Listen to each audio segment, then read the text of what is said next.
How are you gonna be independent if you're living with your parents forever? I used to feel when that last day of high school came that it would be like jumping off a cliff with nobody being there to catch us. But LifeLink has given Jeff a future.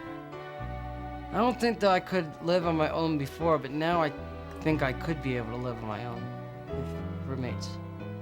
The apartment makes me independent because I control what I do and when I'm doing it. We just want to live like in a real world.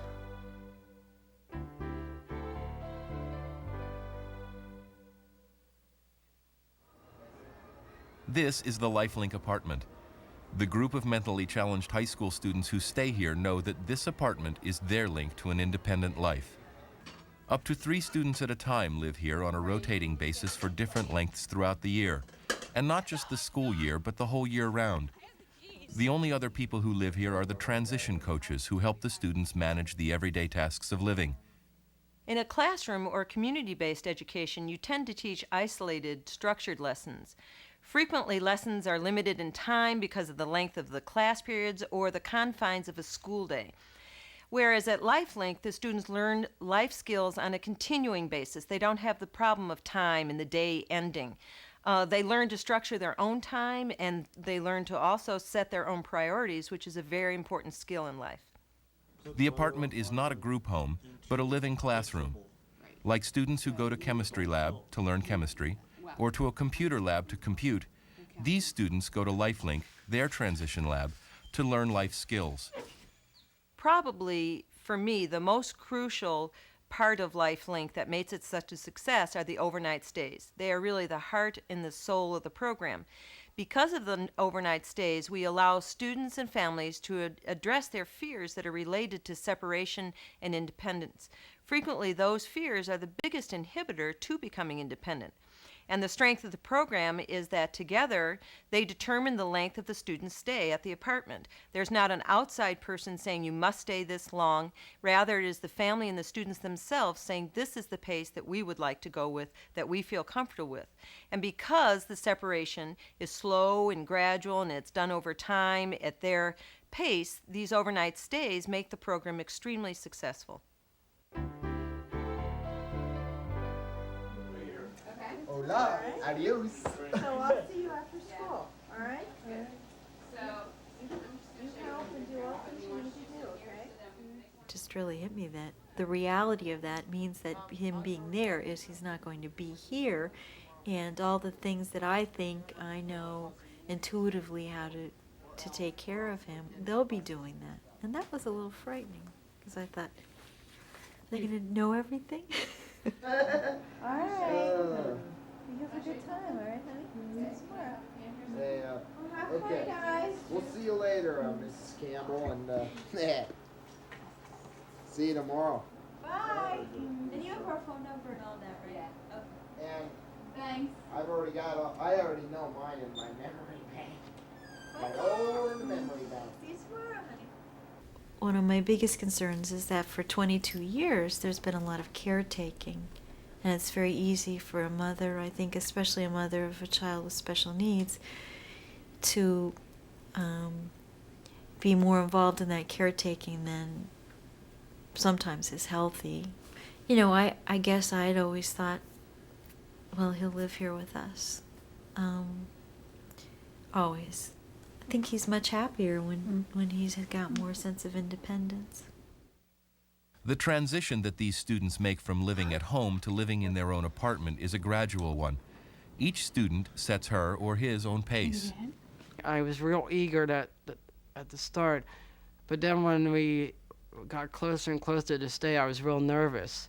He might stay for a long weekend with my parents, but he had never been anywhere else to stay with anybody except my parents or us. In the beginning, it was real nervous because I always lived with my parents. He really didn't do much of anything at home. He didn't know how to wash his clothes. He didn't know how to make his bed.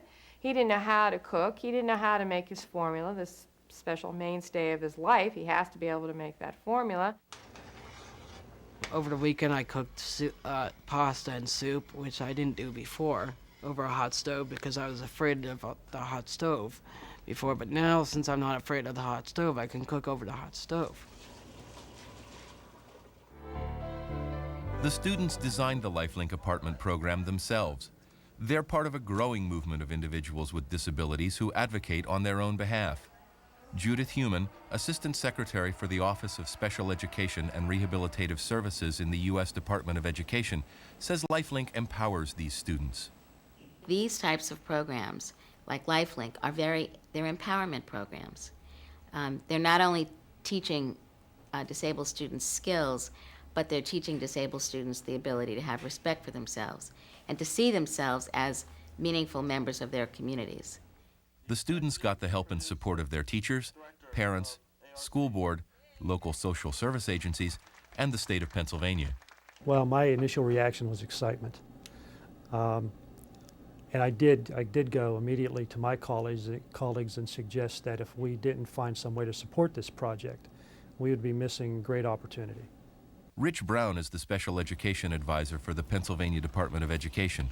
When the LifeLink proposal came across his desk, Brown thought it was one of the most original ideas he'd seen in 25 years. There are programs for adults, apartment living programs, independent living programs for adults.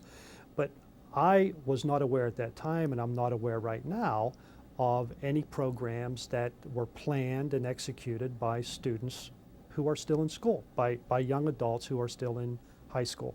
And that's what excited me about it, that they were actually doing this themselves. There are a lot of programs that are simulated activities. There are a lot of vicarious experiences, but this is reality-based.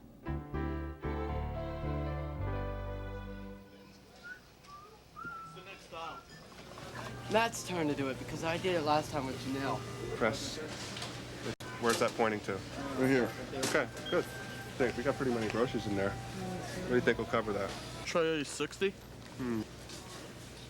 Or 40? Okay. Take 40 if we... That's what I'm trying. Okay. And here's your receipt. Cool.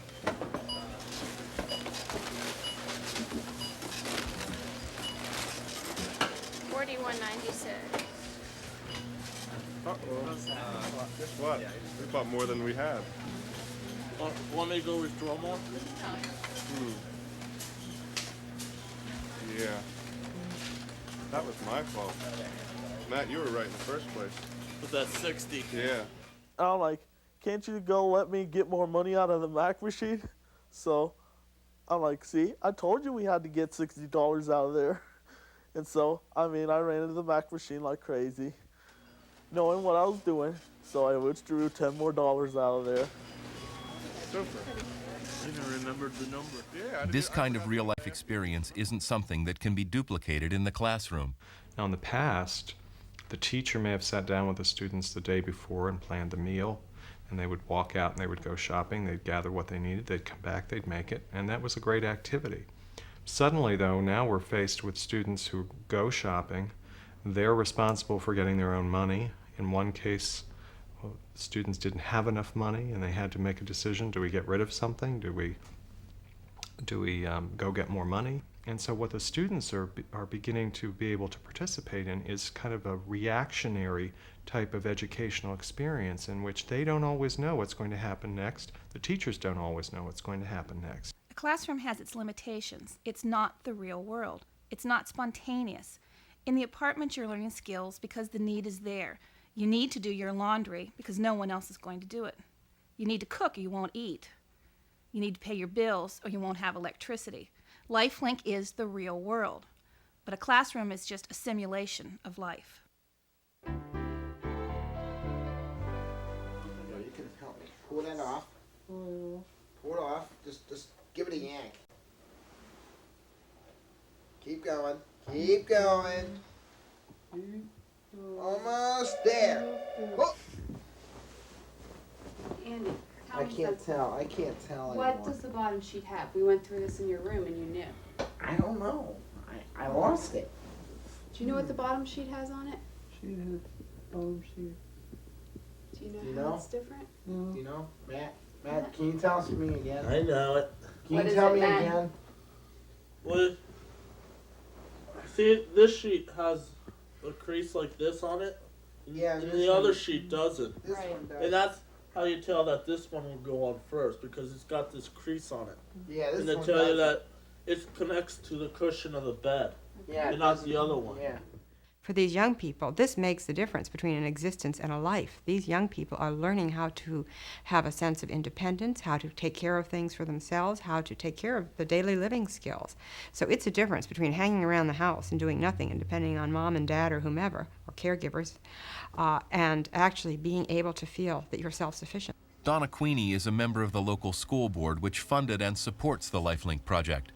These people are getting the most they can out of life. I feel that we are really living up to what a lot of us as school board candidates said we believed in our campaigns, and that is providing each youngster with the best possible education and doing the most we can to help them optimize their potential. And I feel that's what we're doing with LifeLink.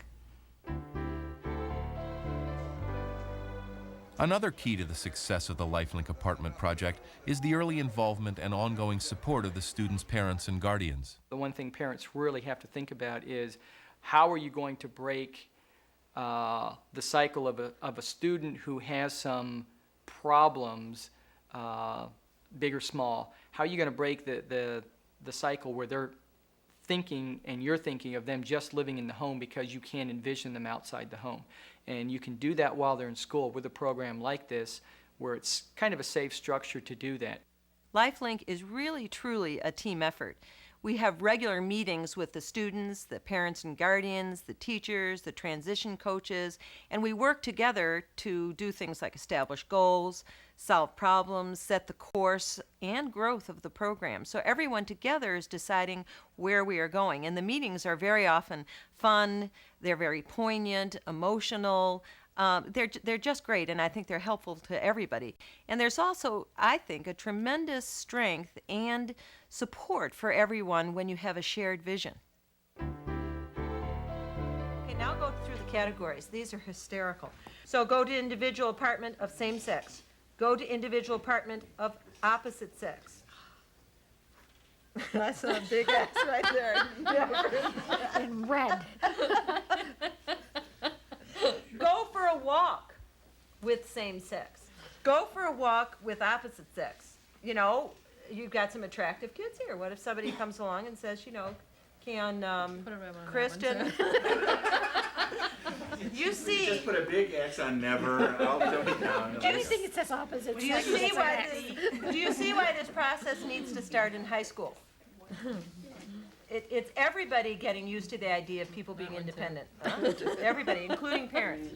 Because we work as a team, there's a balance that we have between the family's needs and the students' desires. We have an open dialogue, and we listen to each other so that we can achieve a better understanding of each person's hopes and fears. Problems are faced together, solutions are molded by a consensus, and concrete goals can be set. It's a wonderful process for anyone to learn. Okay, we're ready to rock and roll. Ready to rock and roll, right. The students developed a checklist of qualities they were looking for in an apartment. We saw some we didn't like paint peeling off the wall and sofa ripping and all that. The students inspected more than a dozen apartments before choosing one. We picked one apartment we liked. It's like right near the bowling alley, the stores, the restaurant, and everything is right close to it. It's not that far. We finally found one that had all the social areas that we were looking for. You know, like I said, it had the clubhouse, it had the weight room, it had a hot tub and pool.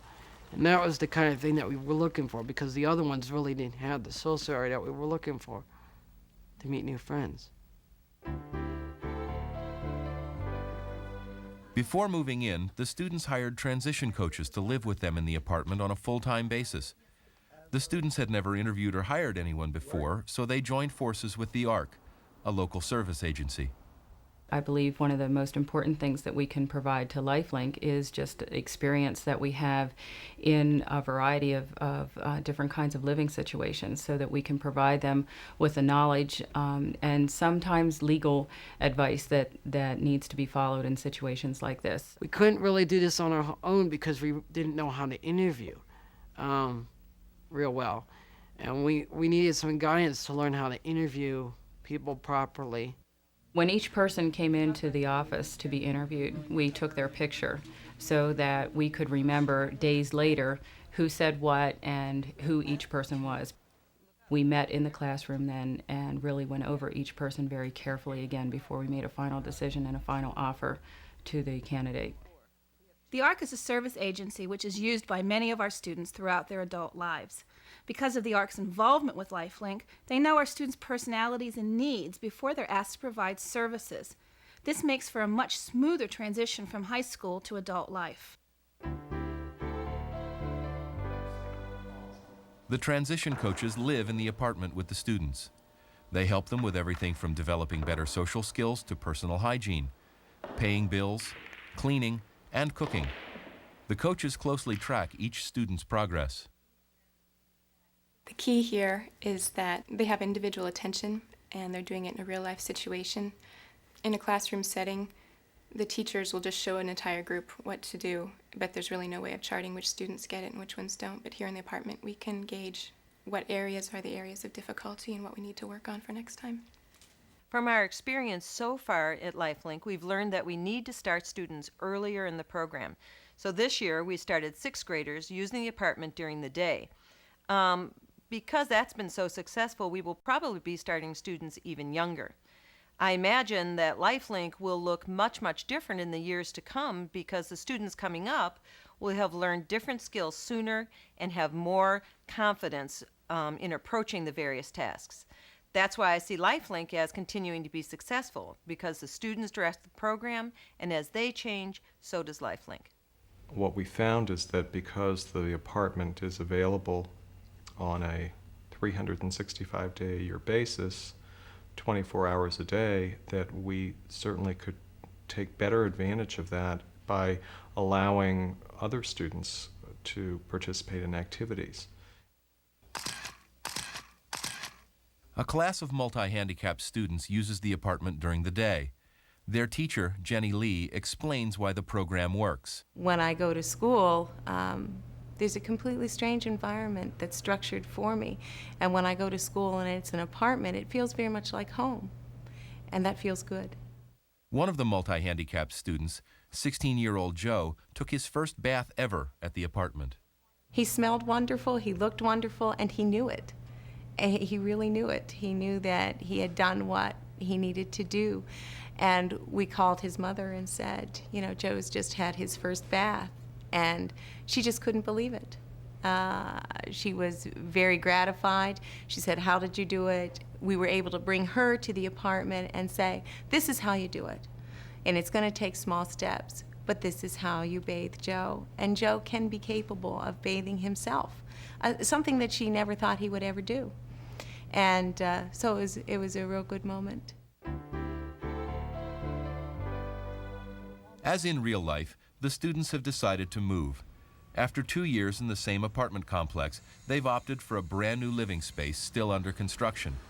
Here in Jefferson Commons, a 204-unit complex, they'll have more opportunities to meet others.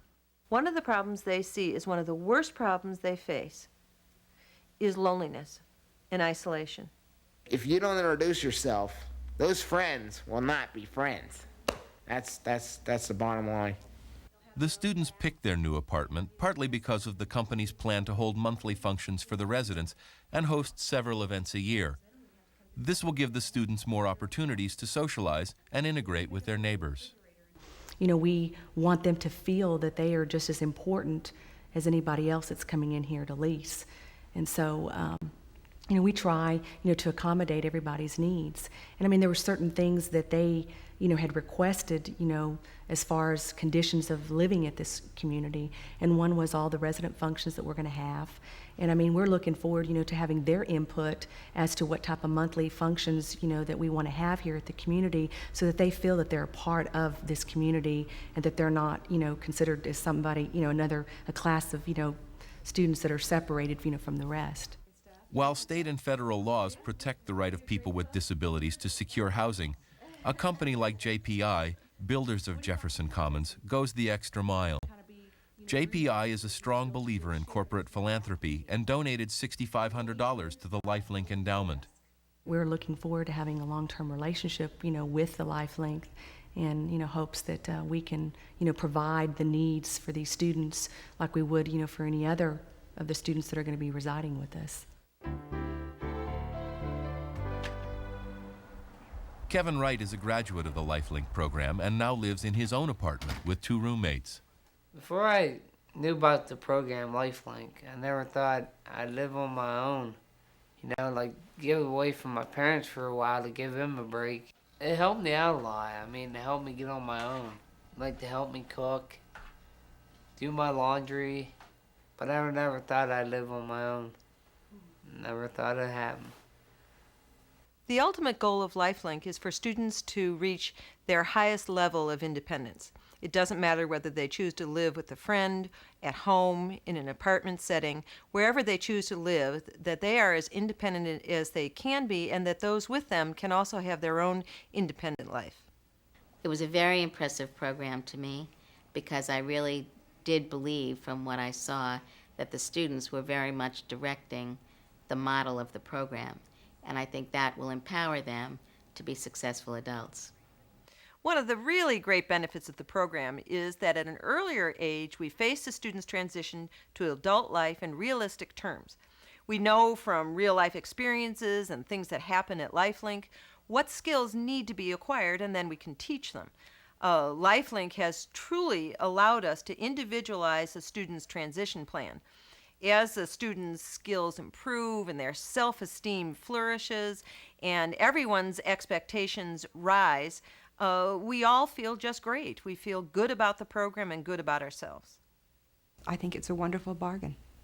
I think it is truly quality education, and it's something we can't afford not to do. If we don't pay for it now, society's going to pay for it in different ways later. We know that LifeLink is successful because we're seeing the students transfer the skills they're learning from the apartment to their home environment. For instance, Andy does his laundry every week and helps with the household chores, including the heavy cleaning. Matt shops and prepares the food for his entire family for 1 week every single month. And Michael, student who was never going to leave home for any reason, now stays at the apartment for a week at a time. He travels all over the state with us when we give the presentations about LifeLink, and the highlight for him and for us was his confidence in going with us to Chicago for an entire week this spring. It's so exciting and wonderful to see the changes in these students' lives on a daily basis. Well, I've learned that I don't have to mix my darks with my whites, which is kind of peculiar for myself. I also learned how to run a dishwasher, which I never done before, and I've virtually learned how to be more independent than being at home all the time. At the apartment, you get to receive the real bills, and you have to write the real amount of money on the bill versus just a pretend bill in school. I'm more mature around friends and boys and social events. Makes me feel good that I can pay all these bills on my own.